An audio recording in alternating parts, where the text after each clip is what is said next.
In this video, we will show you why registering your license of the software is essential and how you can register or unregister it.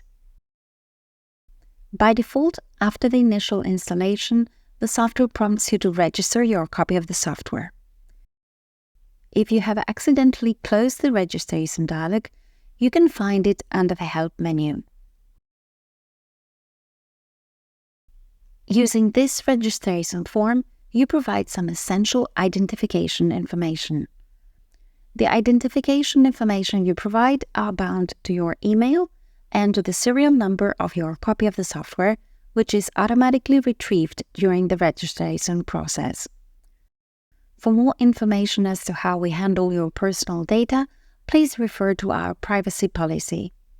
Please notice that choosing accurate data and a working email address is essential for us to verify legitimate owners of the software and protect them, for example, in case of a lost software key. Notice that such protection applies only to registered software keys and does not apply to USB hardware keys, also known as dongles. Select if you wish to be added into our mailing list. Verify that you have read and agree with our privacy policy. And proceed with the registration. Registering also allows you to access the members area in our website, which features training videos and supporting information for registered users.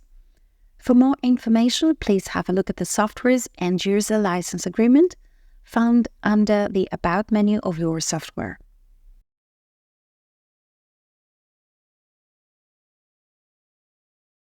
If you wish to have your personal data deleted from our software registration database, you may do it either by using the Unregister option from the Help menu of your software, where available, or by contacting us at contact@drawstitch.com.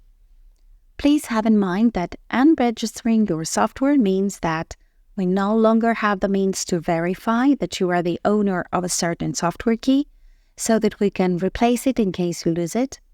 We cannot provide remote repair for your hardware key should you need that. You may not be eligible to a hardware key replacement, and you can no longer access the members area. In brief, your registration data is provided for better support, and we use them for marketing reasons only if you select to be added in our mailing list.